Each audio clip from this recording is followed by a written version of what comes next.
किती दिवस उरले आहेत कुणालाच ठाऊक नाही, पण एवढं नक्की आहे की आजपर्यंत जे काही केलं त्याचं फळ आता मिळणार आहे.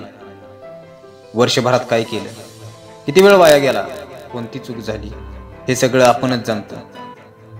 वर्षाच्या सुरुवातीला आपण म्हणतो अजून बराच वेळ आहे, नंतर म्हणतो 8-9 महिने आहेत, मग म्हणतो 5 महिने बाकी आहेत, आणि बघता बघता फक्त 10 दिवस उरलेत.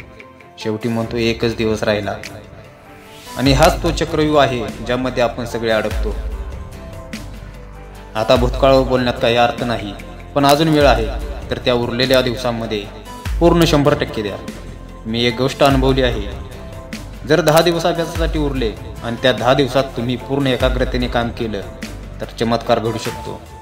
फक्त एक अट आहे, त्या उरलेल्या दिवसांमध्ये तुम्ही तुमचं संपूर्ण मन, शरीर आणि वेळ देणार आहात का? जर तुमचं नशीब थोडं चांगलं असेल तर अजूनही थोडा वेळ आहे, आणि ज्यांची परीक्षा सुरू झाली आहे त्यांच्यासाठी अजूनही प्रत्येक तास महत्त्वाचा आहे. आता काही दिवस श्रीरामांसारखे जगा. त्यांनी 14 वर्षे सुखसोयी सोडल्या आणि तुम्हाला फक्त काही दिवस सोडायचे.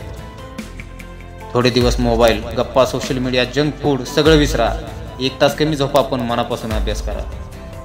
16 तास जागा राहता ना, त्यातले फक्त 10 तास फोकस करून अभ्यासात घाला.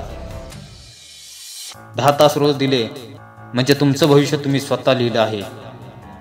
बऱ्याच वेळा मन सांगतं आता काय होणार, वेळ गेला, पण नाही, वेळ अजून आहे. तुमचा स्क्रीन टाइम जितका आहे तितकाच वेळ पुस्तकांसाठी वापरला तर तुमचं यश निश्चित आहे. माझं मोटिवेशन तुम्हाला एक किक देईल सुरुवात करायला. पण पुढे येणारी एकच शक्ती आहे, सेल्फ डिसिप्लिन. उरलेल्या दिवसामध्ये मन विचलित होईल, फोन उचलावासा वाटेल, गप्पा माराव्याशा वाटतील, पण त्या मोहाला हरवणं म्हणजे खरे यश. जर तुम्ही ते केलं तर या वर्षात सगळ्यात जास्त जिंकणारे तुम्ही असाल. पुढच्या काही दिवसात या चॅनलवर सतत स्टडी मोटिवेशन आणि प्रॅक्टिकल स्टडी टिप्स येणार आहेत, जे तुमच्या परीक्षेत खूप उपयोगी ठरतील. म्हणून अजून सबस्क्राईब नाही केलं असेल तर आत्ताच करा आणि बेल आयकॉन दाबा.